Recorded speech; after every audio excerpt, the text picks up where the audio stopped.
I am Feel It. And I am Fix It. And we talk about life. And stuff and things. With the occasional rant.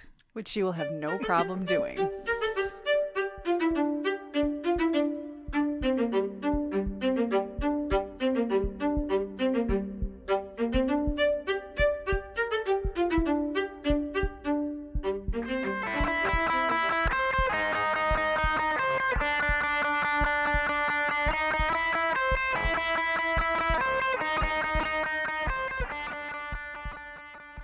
Hello there.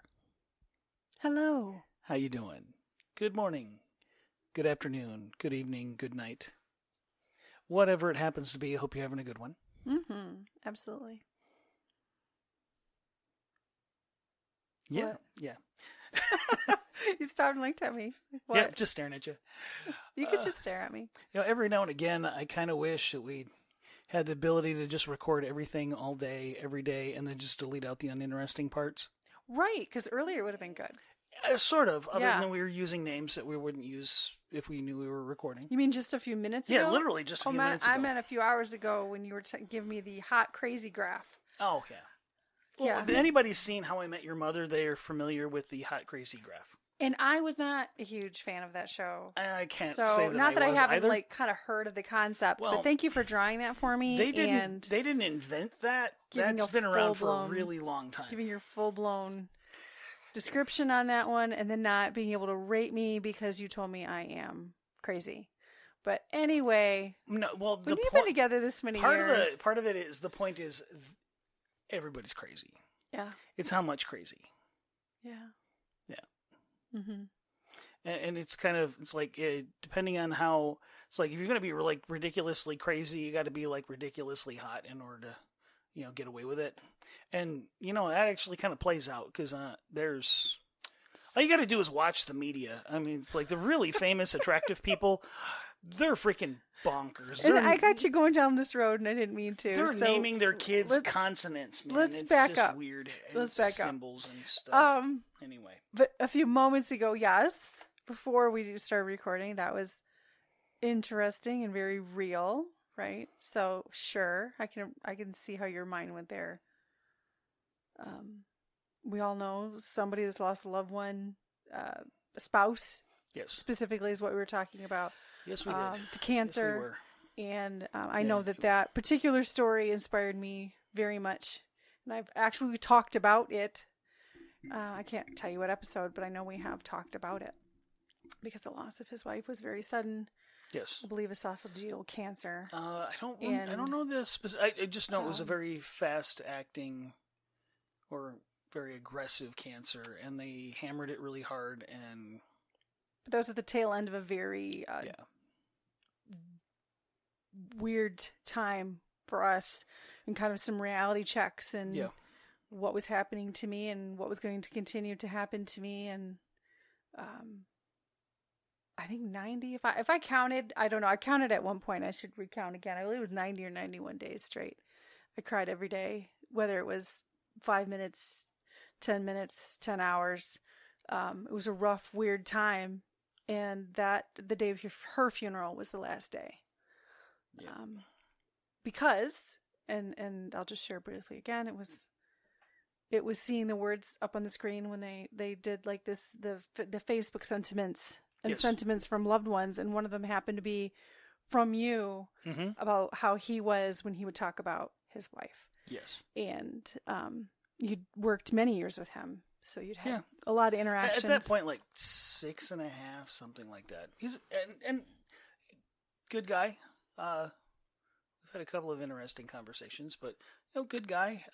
Just a sad, shocking situation that Yes. rode some things home for you. And his young adult, children. It's like they were married for a long time and had 2 daughters. We were married for a long time and got 2 daughters. Yes. Roughly the same age. He had made comments, as many of your coworkers, when you'd walk in and my wife need this and that surgery and this thing and they're like, buddy, like, how you doing this?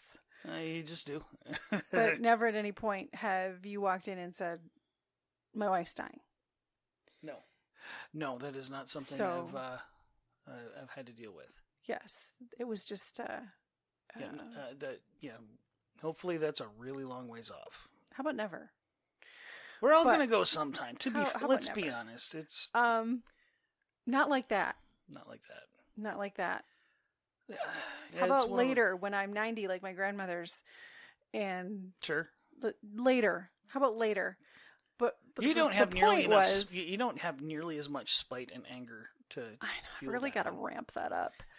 It's the Let's pickling effect. Please don't.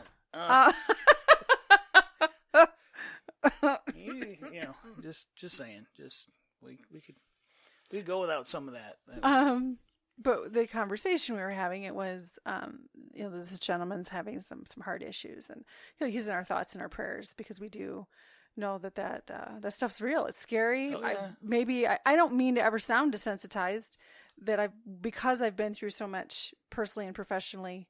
It was the personal stuff that led to the professional road of advocacy, where I've walked some people through things and helped them understand, and as a patient advocate. So, when they tell you, when a cardiologist tells you these things are routine and they're every day and they're no big deal, right? Because, they just pop these things out all day long, every day, whatever the procedure might be. Yeah. A lot of those things are considered just routine and normal. That doesn't mean it's routine and normal for the person. Oh, gosh, no. And this man had just having lost his wife, just over a year ago. And he's got his 2 young daughters, I don't know, young adult daughters. And, it's okay to be freaked out. One's in college, one's out of high school. Actually, they both work where we work part-time a couple nights a week. Perfectly understandable to be a little freaked out. And yes. He's been in our thoughts and prayers, and I don't remember entirely what even brought that up, that we were talking about it for a minute before we started recording. But anyway. It was never mind, I won't say it out loud. It was something at work that made you say it and then talk about him. Yes. I won't go into it. But anyway, now I remember what it was. It was just something normal. This is how the days are for us. Rabbit trails are this is the rabbit thing. trails and tangents, man. Rabbit trails and tangents. And since I happen to have another special day on my hands with my head and my brain and my fogginess, it's not hard for me to get trailed off too. I'm going to try really hard right now, though. Fair enough. This humidity has been gross and awful. Oh gosh, yeah. And special. I mean, we're on a week and a half. It might not be 100 degrees. No, but even this 89. Excuse me. I think we had 97% humidity 2 days ago at work. It was terrible. And if I have been any length of time I'm outside, I feel that. Yeah, I feel that it's awful. I don't mind hot. I really don't mind hot for the most part. I don't like sweating so much. It's not my favorite thing. The longest walk I made was 20 minutes. Yeah, I'm not making it very long. The other night I was working on a machine. It's I work nights. And it was 12:30. I went out to the machine, and by 1 o'clock I'd completely sweat through my uniform, and I pulled 11 hours that day. Yeah. So it was all day, did not dry out once. So sitting in front of fans trying to dry out didn't work. It's nonstop all night. Just everything just stuck to me. It's supposed to let up tomorrow. Yeah, I saw some predictions that it's going to be an abnormally cool, September, which I thought was weird. It was okay. Well, we're just starting August, so yeah. So we got to. Can August cool down? Yeah, as long as it just goes back to normal, that would be. Oh my gosh. Well, I mean, not that this is abnormal. I'm just more aware of it now. I am way more sensitive. As I am to this crap than I used to be, and I think it's the living in AC for all these years. Is that what it is? Yeah. I don't know, man. I think it's wussified me a little bit. Oh, cripe. Well, in all the individuals that I know of that suffer with migraines, and you say migraine, that can be very broad. Mm-hmm. That's brought on by different factors. And I have a neurologist that's very open and honest about her issues with her migraines, physical therapist, same thing. And mine are a byproduct of a few conditions, right? But they're still categorized as migraines. Mm-hmm. And they still certainly have all the criteria for that, including even some of the times where I could barely keep my eyes open, and just my issues have definitely changed. And this summer has been the hardest, most awful I've had yet. Where with this humidity, I am a human barometer. I'd said that before. Year-round human barometer. They joke like, "Oh, old people are the no. You feel it in your joints, and you know when it's coming. Those the weather fronts. No, I'm not that old, and I've been doing this for a while. But the headaches. Oh, I could for years. My knee. I took long. It took 20 years for my knees to get back to relatively normal. But storm coming. There were times I could barely walk. My knee hurt so bad. The headaches in my 30s. Special. So. But that's another thing entirely. Yes. That's good times. So. I'm much better now. Sort of. It's different. It's different. What number are we on? I believe it's 19. I can double check that. Okay. Let me pull that up. Yes, 19. We are on 19. Okay. Yeah, I don't have a title. Yeah. I'll come up with one later. Well, at least you picked the prompt today. Sure. And it was interesting. Sure. It could go a lot of different ways. And as always, we didn't really talk a lot about it. Nope. That's what makes this fun. And on days like today, a little harder to concentrate. You know what? I don't want you to have to think too hard about it. It's like off the cuff is more entertaining, I think. Well, I think it is for us. We hope it is for anybody that might listen. But okay. Yeah, well, you know, one can dream. What is your prompt today? Okay, well, this is another one. This actually kind of parallels something I've actually told people. And actually, I think we had I think I used the crazy fish pond story yeah, before. you did. Yeah. This kind of goes along with that, but different. And I don't know. Sometimes things just catch my attention and hold on to it. It's like, okay, let's talk about that. Okay, this one is a post. You're struggling to make the change because the old behavior is still meeting a need. Instead of shaming yourself, identify the deeper need and allow it to exist, and then get curious about a new way to meet it. I agree with most of that. And let's be... When I say agree, I mean I understand and I acknowledge that it has validity. Yes.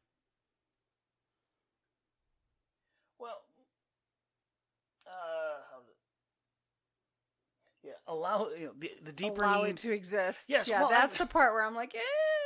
Well, I mean, if you think about it, if it's a need, like emotional needs, those are things that exist, no matter how you might not like them. That's true. You shouldn't bury things. Yeah, I mean, if somebody has we all have our own ways that our emotional needs and psychological and social needs are met. We're all wired differently. We have our own versions of all of that. And whatever yours is, that need that you need met, whatever that happens to be, it exists. You need to acknowledge that it exists and recognize, it's going to exist, and you should be okay with the fact that it exists. But how you're meeting that need can be detrimental to yourself in the long term. We've talked in the past about young people with some issues that they're still working through, and one individual in particular, he asked if he should seek counseling. I've talked about it before. You've talked about this. Yes. And I told him, yes, you should. And he kind of looked a little confused. And I'm like, you have survived to this point. His need for security, his need for safety, his need for food and shelter and care and compassion and social interaction, he found a way to meet that need, and it got him to where he's at. And he's trying to make a change for the better, and all of those habits that were meeting all of those underlying needs were destroying his future. And I'm paraphrasing what I told him, of course, but that was the intent behind it. And a counselor, psychologist, psychiatrist, social worker, whoever it is you're talking to, just a well-adjusted adult that you trust that can speak into your life to help point you in the direction of better ways of meeting those needs. You still have, all of those needs, the need for social interaction, the need for security, the need for compassion, the need for love and acceptance. All of those are perfectly valid, understandable, legitimate mental and emotional and spiritual needs in his life. And he had to find a way to survive when he was young. And now he has to find a new way to survive. Not even necessarily survive, but thrive. Find a healthy way of meeting those needs. Thrive. His situation is now different, and he's trying to make it more different and better. But it's really hard to step out of those, especially those old habits, those old ways of meeting those needs. It's hard to break those habits. They are established. He knows they work in meeting the need in the most basic of ways. Or, I think in a lot of ways, not even necessarily meeting the need, as much as protecting its existence. Now, I'm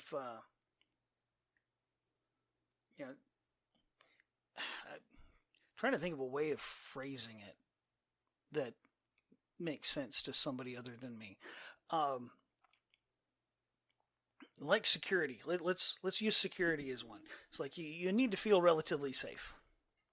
We had somebody today, last night, kid's friend come over, spent the night. They stayed up late playing games, doing the things that they do, having a good old time, which is awesome. He fell asleep. He woke up at 1 o'clock, 12:30, something like that. And I think it's you know what? We've made a place that's comfortable and safe enough to where he can rest. I'm okay with that. Yeah. I'm very thankful for that. Yeah. But if you don't have that security, you don't have that ability to find rest, you can put up walls and barbs and fences and protect that need from getting harmed. And so it's you're not even meeting the need, you're keeping it from that need from becoming deeper. It's instead of growing like a monster. There's the 5 Love Languages book. They talk about the love tank or the love bank, and everybody has their own version of fuel. And there's certain ways that fill it, and there's certain ways that empty it. And started off, these habits might not necessarily be a way of filling that tank for that need, like safety, but I think some of those habits are more about keeping it from becoming a deeper deficit. It's you're not meeting the need, but it's not going more negative. You know what I mean? Mm-hmm. Yeah. And I think a lot of the habits that these young people in our lives that we discuss on occasion, I think that is kind of the root of some of those habits. I would say adults do it too, though. Not just adults in our lives, yes, but it just in general. It's, definitely. When you don't learn different throughout your whole life, you're just going to keep carrying that on. Well, and if you don't, you create habits to take care of a need. Sometimes that need is keeping it fed, and sometimes it's keeping it from getting sucked dry, I guess, is a way to put it. And once you establish those habits, until you actively work to change them, those are your habits, even if they're no longer the most beneficial way of doing it. And I think one of the reasons, they talk about it's hard. It was like, well, I think one of the reasons it's hard to change those habits is at some point you have to rip the wall down. And in that moment, you're totally exposed while you're trying to figure out what's the best way to actually take care of that. I'm not saying don't have any walls, but the walls that you need to be strong and healthy. And they need to let the right things in and keep the wrong things out. Yes. And all of discernment. Oh, certainly. A lot of discernment. I think that is a very common issue right now. Is there is a massive lack of discernment, a lack of care when who people are letting in into their vulnerability in many different ways. There's a lot of hurt people out there. There's a lot of hurt people developing really bad habits to protect themselves. Sometimes, the habits of disassociation and devaluing valuable aspects of themselves just so they can keep going forward. And some of that's jumping on the train, right? Like if you're around people that do that, it becomes easier to do that. That's what you're exposed to within media, family units. Oh, yes. That's a big one. Yes. And you either, you either learn from your family or you learn how to cope with the absence. Yes. We talk about the living that. Specifically, we have talked about the absence of healthy father figures in people's lives. Mm-hmm. Quite a bit. And that's an epidemic in the world right now, especially this country, which is very sad, unfortunately. There's so much potential that's being abused. It's disheartening. Very much. Very, very much. Leads to so many other things. It most certainly does. We'll go down those paths at some point. Sure, we already have in some ways.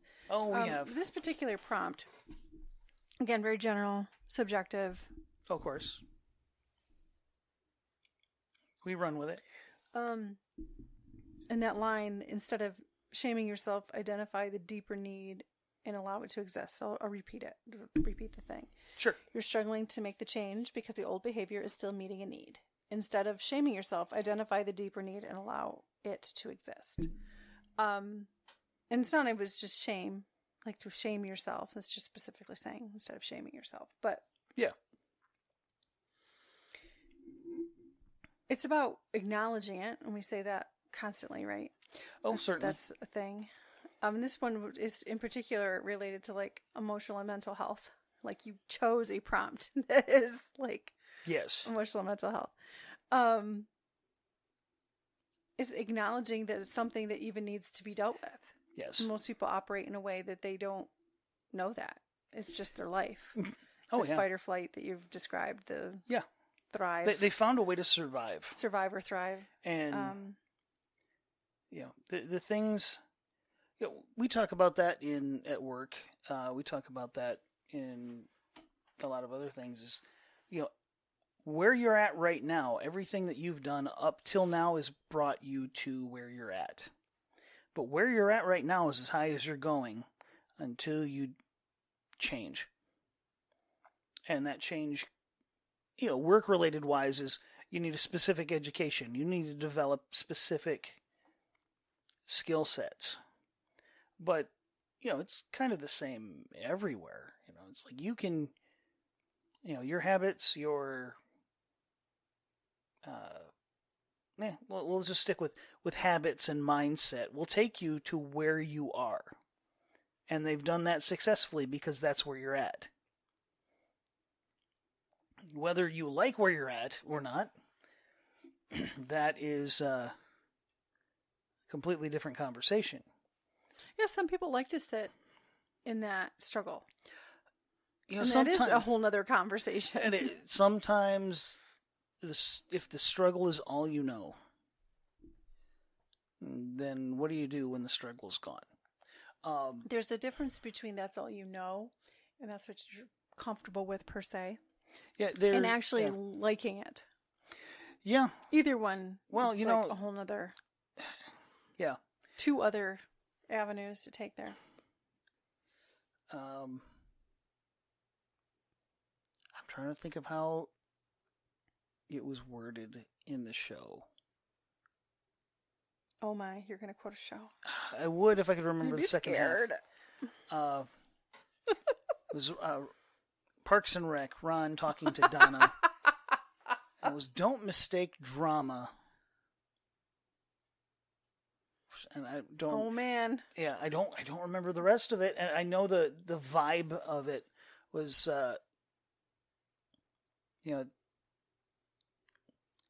she was freaking out about her relationship with a specific guy because they have when they're together, they have a calm, safe, healthy relationship. And that freaks her out because she's an exciting person and all of this. And it's like, yeah, don't confuse drama for healthy. I'm paraphrasing because I don't remember the exact. Like, the problem is if all you know is drama, then something other than drama feels wrong. And and I think that's one of those underlying habits is rewriting your expectations on what's healthy. The way you view things is a habit. Yes. You can train your brain to respond. That's learning. But if it responds in a certain way all the time, that becomes your norm, and that's where your brain wants to hang out at. And if it's not a healthy place, you need to retrain your brain, and generate a habit of thinking of it differently. There's nothing wrong with, excitement, but the whole line. But excitement isn't necessarily healthy. The whole line is a little off, really.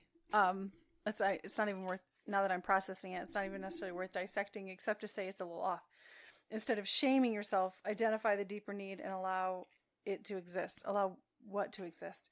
The need. I think in that context, they're talking about allowing the need to exist. Yes. And in what way?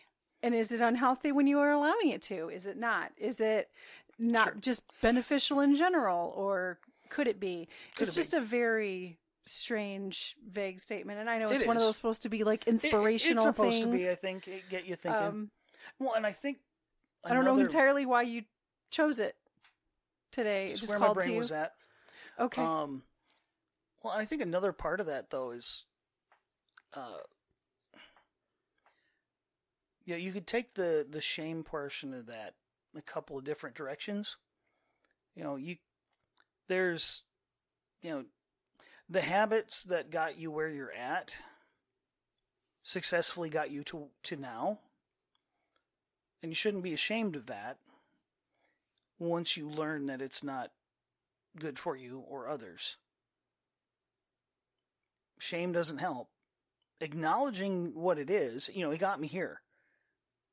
But it's not good. It's not healthy. It's not what should have been, but it's what needed to be at the time. Shame will hold you back in that regard. And I think another part of it, you could take it, is acknowledging that you have a need and not being ashamed of the fact that you need something that you're not getting. Or the fact that you have a need at all, because a need can be weakness. And one thing people don't want to feel is weak. Oh, I've struggled with that. Sure. Absolutely. Still do it to a degree. And I think there's a lot of the concept of I don't need no whatever in my life. You know, human beings are social creatures. We bond with everything.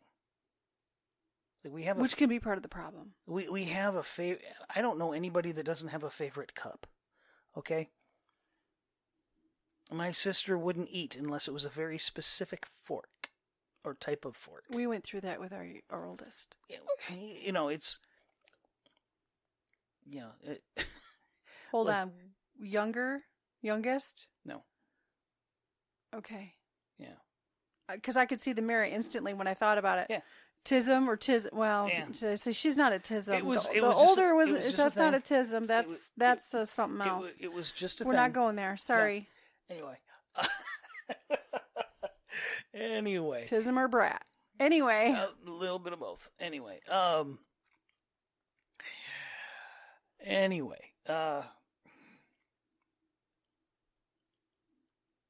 But, you know, we do need. It's like, I don't need, no. Yes, you do. Now, you don't necessarily need in the way of, there's no way I can survive without, you know, without a wife or without a husband or without, you know, support, whatever.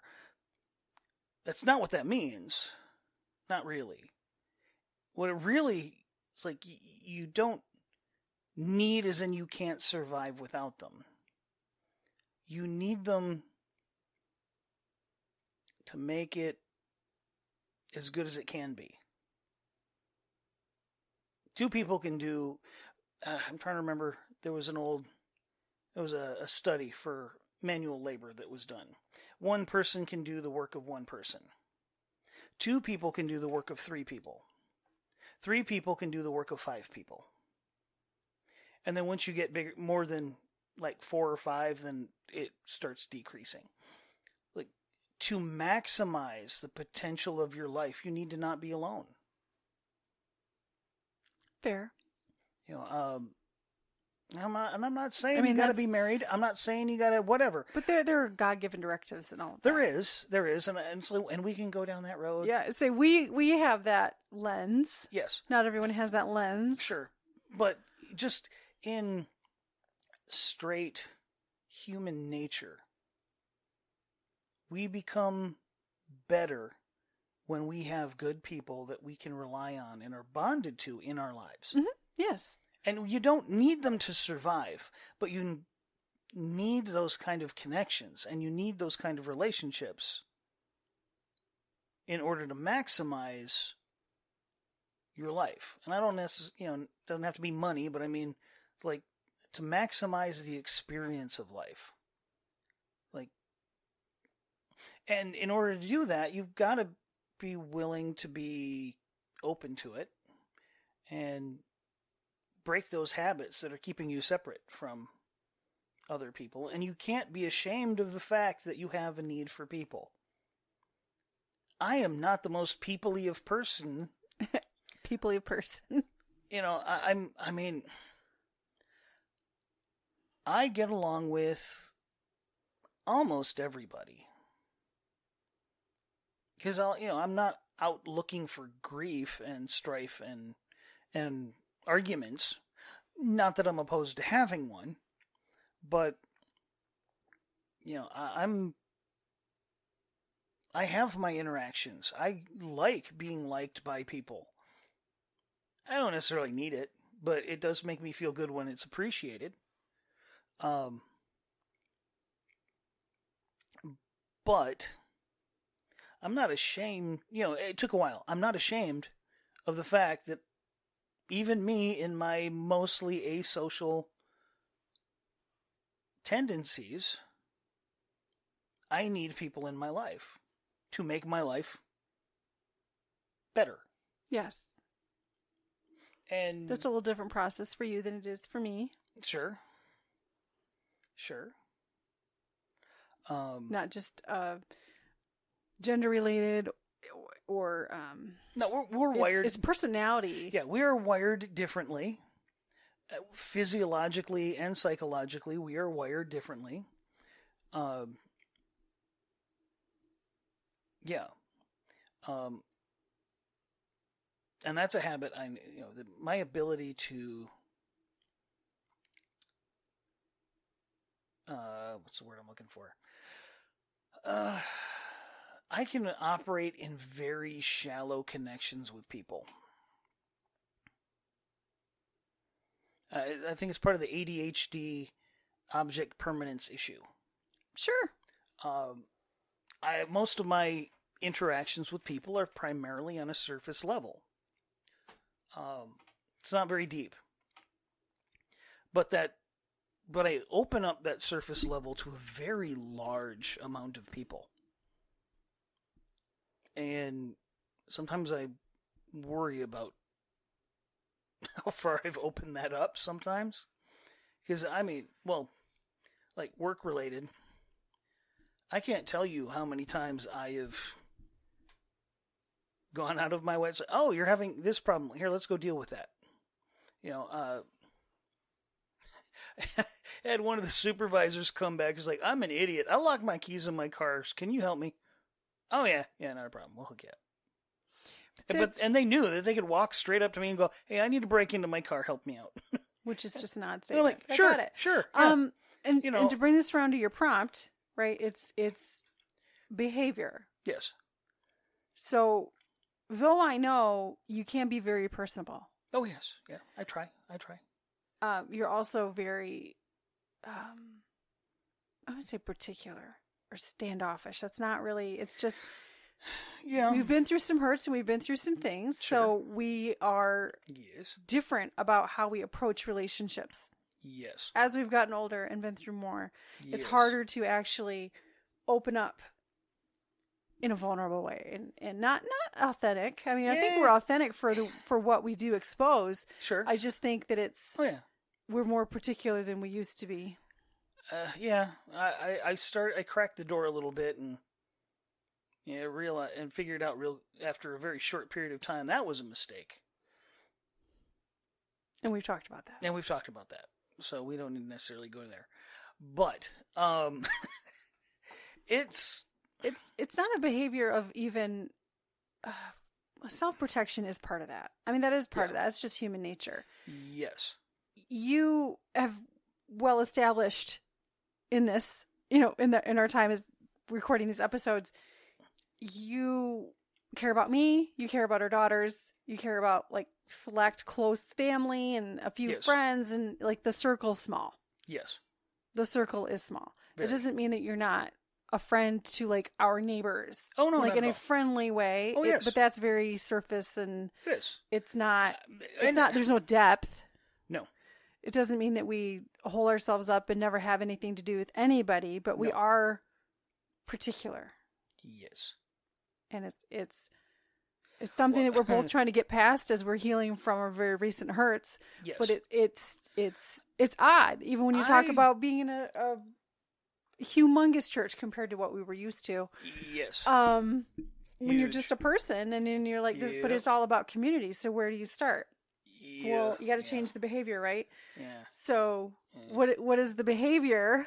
First, you have to identify that, and then you have to identify what needs to change, and then figure out how you're willing to do that. Yep.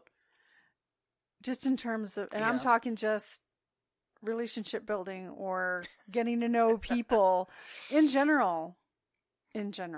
See, my biggest thing, I just want to walk up and, hey, can I squish your kid's cheeks? Those are adorable. They're squishy.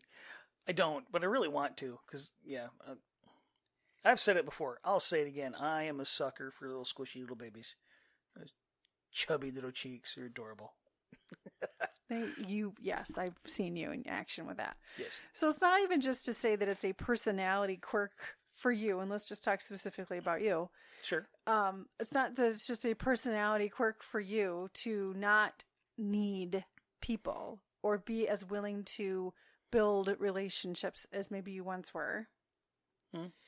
That is part of that for you, right? That person impertinence that we talk about, it's not object, it's like person. Well, But it is yeah, genuinely it qualifies for people too.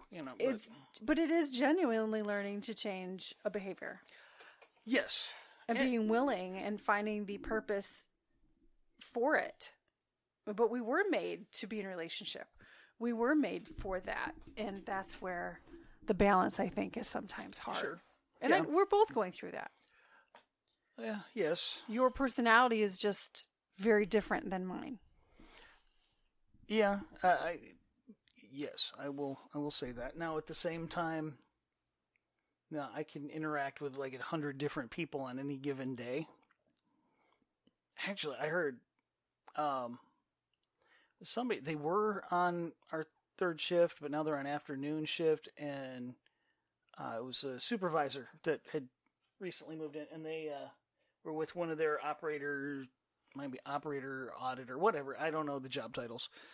I don't keep up on it that deeply because part of it doesn't affect my job. So, and this gal introduced me to the new base supervisor. Yeah, this is Fix It. He'll take care of you, and I'm like, yeah. And I had to talk up it's like, well, the other guys will do their dangest for you too. I mean, these guys know their stuff. They're not going to leave you hanging. But, I do sometimes kind of go the extra mile for certain things. I'm also the guy that'll give you more pushback if I think what you're trying to do is less than great. But anyway, that's a work-related thing. But, so, I mean, I've had a positive net effect on the individuals around me, I think. I strive to be beneficial to the people around me, whether that's at work for work stuff, that's the job, that's what I'm paid for. But giving people advice on, maybe you should, buy this car instead of this car, or hey, I'm having this trouble. It's like, well, here, look at this, this, and this. It's like, hey, I got this thing at the house, and I'll take them through. It's like, okay, here's what you need to, here's this. It's like, hey, my car is giving me trouble. Oh, pull the sucker in. We'll swap that tire for you. Not a problem. We got power tools. We'll hook you up. That stuff goes beyond. And I want to be helpful. That's my nature. And for me, it's surface level for me to be that guy. I don't have a lot of opportunity for it to be deeper than that. And I don't know if it's because I don't create the opportunity. That is part of it. Well, I mean, but environment says different. Yeah, this is, you have to get outside of the work walls. Yeah, and I don't have an outside of my work walls other than, let's see, Wednesday night game night and work. That's basic. That's it. That's my schedule. We have talked about trying to find something for us. I mean, we have, and maybe we should be more diligent about that. But there again, the operative word, it would be about us. So does that mean that we'd encounter other people in that, and then that would become, so it'd almost have to be a social thing in order for it to be beneficial in that way? I don't even know what that would be anymore. And that's what I'm saying. Like, well, you think about it though. You have to have a comfortability. When you're in school, you're around the same people all the time. Yep. And you develop a relationship with them, and you grow up with them, which is why I have no doubt that it's like my buddy from high school. I could call him up right now. It's like, hey, I got some problems. He'd show up. I haven't talked to him in a decade. It's been a long time. I've chatted a little bit with him online, but not much. We're never on at the same time. Texted him a little bit too, but those relationships are bone deep. And it's like nowadays, I have work, and you can have those relationships with people at work, like. My one coworker. As we were talking about, you can know about personal stuff. Yeah. Well, and it doesn't mean you go like hang out and drink afterward or whatever. But but that's not your scene anyway. No, but at the same time, If he called me up, yeah, I'd show up. Sure. Well, we don't hang out after work. We hang out at work. But if he called me up and say, hey, I'm in trouble. And he's said the same thing. It's like, okay, it's like when you're on your road trip, you have any problems south of Sheboygan or south of Cadillac, give me a call. I can be there in a couple hours. Like, okay, all right. But do you feel like that's a behavior that needs to change as part of that point, to go back to your prompt, which is, yeah, do you feel like building relationship or looking at relationship differently or facets that need to change? See, and therein lies a fundamental problem with change. Is the first step is being aware of something that needs to be changed. And with some things, it's kind of obvious. Mm-hmm. It's like, okay, and I'll use, like substance abuse, any kind. Let's say alcohol, okay? Because that one's one as a habit. It can be a very bad thing. As we have family members that, that may have been the habit developed in order to cope with life. Yes. It's a way to... That's how most of them start. It's a way to disassociate. It's a way to not have to experience things you don't want to experience. It's a way of numbing yourself so the experience doesn't hit the way it would otherwise. But at some point, that habit restricts you from moving in directions you want it to. It costs you relationships. It can cost you jobs. It can cost you thousands of dollars if you're silly enough to get behind the wheel after having too much. Those ones are kind of easy to spot. Even if you're in denial about it, it's like, okay, yeah, I lost my job because I was drinking. How do you not... Like, okay, well, my girlfriend left me because I was drunk all the time. And she told you. You're always drinking, okay. Those ones, you or wife, you can kind of be in denial about that, but you can't really be completely unaware at that point. Other ones are more subtle. I think the more, they talk about the low-hanging fruit. It's like at work, I prioritize a lot. We have machines that have to run because the customer needs parts and we're barely keeping up. Those are very high priority. Those are like top priority. And you also have machines that are, they need to run, but they're not like an emergency kind of thing, And you have other stuff that we got a week, we got time.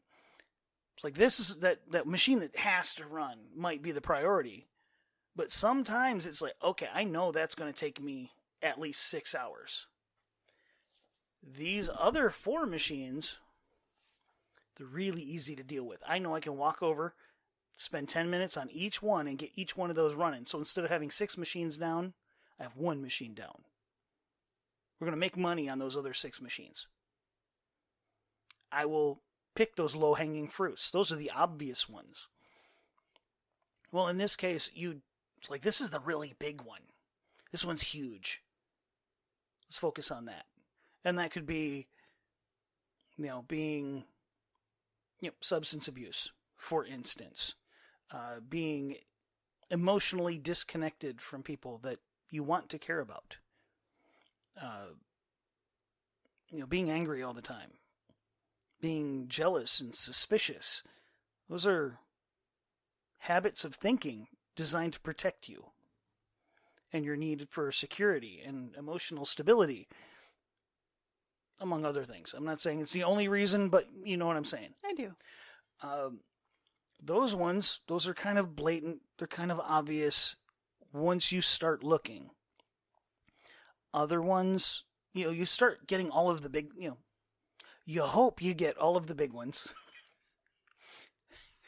And then you start whittling them down, and then it stops being huge steps forward. It starts to become smaller steps and smaller, and then incremental little. I've got my 3D printer running. It's right now, and it's It's like I'm running layers at like 0.16 millimeters. It's tiny. It's like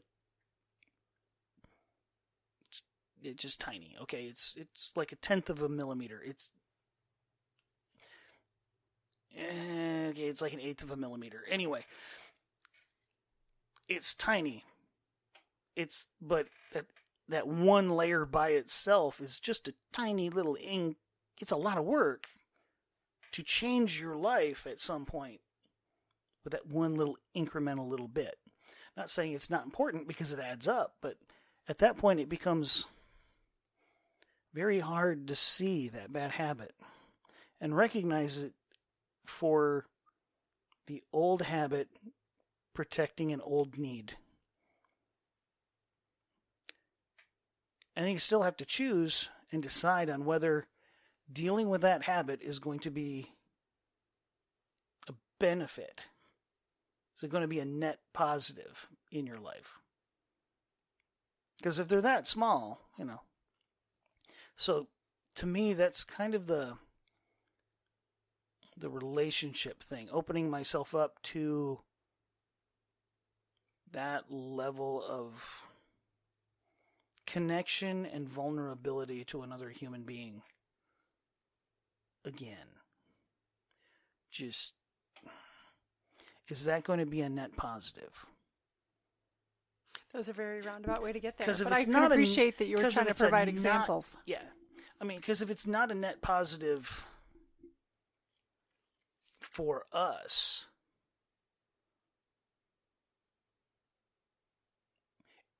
let's say it's a net positive for me, but it's not a net positive for us, then it's not a net positive. I'm not saying it is or it isn't. I'm just, you got to kind of look at it and go, okay, how do I want to move forward? I find the net positive in your Wednesday night gaming nights to be the joy that you get. Yeah, it's fun. And you also go then with our oldest. She goes as well, so I find that entertaining. But I have nothing to do with that. You're welcome to join. That is You're welcome to join. We're starting a new campaign this week. No. You're welcome to join. They would love it. But you need the thing for you. They would love it. And it's nice that it does involve our oldest, but you need the thing for you. And we've talked about trying to find the thing for us. And Sure. then if that be at this new church that we've been attending, that does have opportunities. Sure. That is this idea that, are we at a place? And now listening to you, I wonder, it doesn't sound like you think you're at a place where that is a behavior that needs to change. You're still kind of maybe on a little bit of guarded mode. And we are on a little guarded and healing mode. I mean, we admit that. We've talked about that. Venturing into a new office and meeting my colleagues. Oh, sure.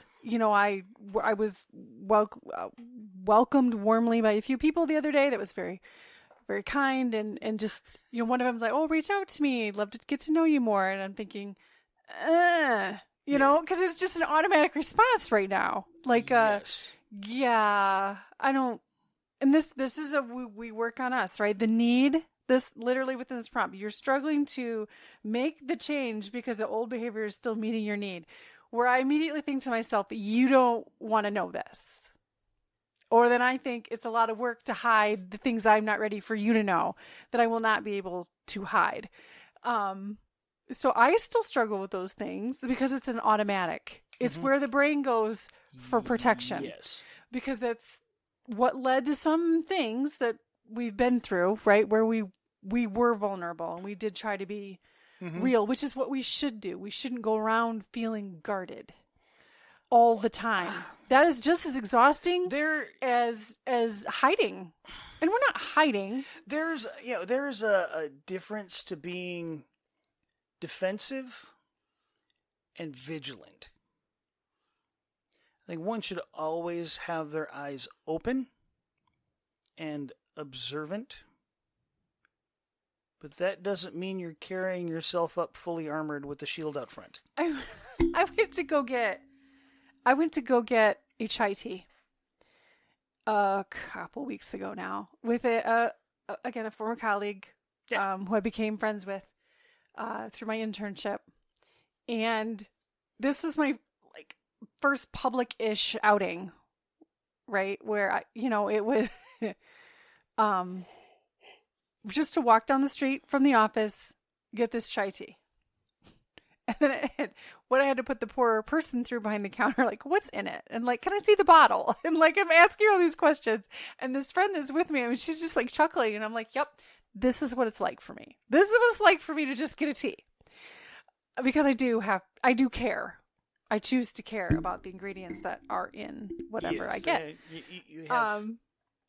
You have bad reactions with certain things. I do. So you need to be aware, yes. And I am still paying attention to what I consume. So it was just a funny moment, right? Where I was just like kind of look at her face and it was comical. It wasn't all like, oh my gosh, this is such a pain. It wasn't like that. But it was, that's what it's like to even go through the stages then of like recognizing, am I trying to protect myself? If it was just strange, just a strange moment, is what behaviors do I need to change? And then because you so promptly took it to like relationships, I thought maybe that was a place to go with this, because that is something that we have talked about. How do you do that at this stage in our life? How do you get to know people? It was easy enough before. Homeschool groups or the church that you've been going to for 13 years. That was easy enough, right? Yep. And then here, when you're in a city surrounded by things, but what's right? What's opportunity? Your schedule, my schedule, money, all the considerations. Mm-hmm. And then even for something to be about us, should it be something more about like relationship building, since you're talking about a new church? You have your Wednesday night thing. You've built that relationship. It's kind of surrounded around the Wednesday night thing, but these are people that you'll still chat with randomly throughout the week. Mm-hmm. A little. It's always focused on game night. Sure. Something like personal. I get that, but still. Yeah. That's more than I'm doing. Sure. And I as well have to check the reason why and work through that for what it is at a strange stage. It's easy enough to like mentor our kids, with like that you're going to get to know other people and do other things, and your relationships will change because they've had their own relationship things, friendship things lately. But then you and I, it's kind of the same boat. You got to take a glance at whether or not you think something needs to change, and then figure out the how and how to make it effective. So you're already steps ahead of me because you've already got your Wednesday night thing. Brings you joy, gives you time with your daughter. Yep. It's a hobby thing now. And now it's every Wednesday instead of every other.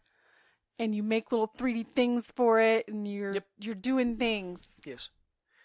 And I'm all just like, I'm settled into my office. Making gifts for the other members of the group. And that's something else that you do. You like to make gifts. I like to give gifts as well. That's something else that we do. I like to make stuff. We are. Gives me an excuse to make more stuff. That's the fun part. Giving people in that way, because we just enjoy it. Yep. We don't expect things in return. We just enjoy it. Yes. But we've been talking about that. Maybe we should be a little bit more diligent about what could be our thing. My office is set, and now it's just marketing myself and going through some of those stages to let people know that I'm out there, and it's a different phase. Now I'm past the work of it, and it's just trying to settle into the career. So when you talk about, yes, you work a lot, and now I'm still yet not, and I will get there, right? I have a little bit of a base right now that will increase, but it's priorities and what behaviors need to change in that. What you shouldn't get set in just because. Mm-hmm. Well, and I think, in a lot of ways we've talked about similar kind of things. It's like the first part is just, you need to be self-reflective. There's so many old adages out there, but you are where you're at because of the decisions and actions you've taken up to this point. So if you want to be somewhere, if you don't like where you're at, you need to change something.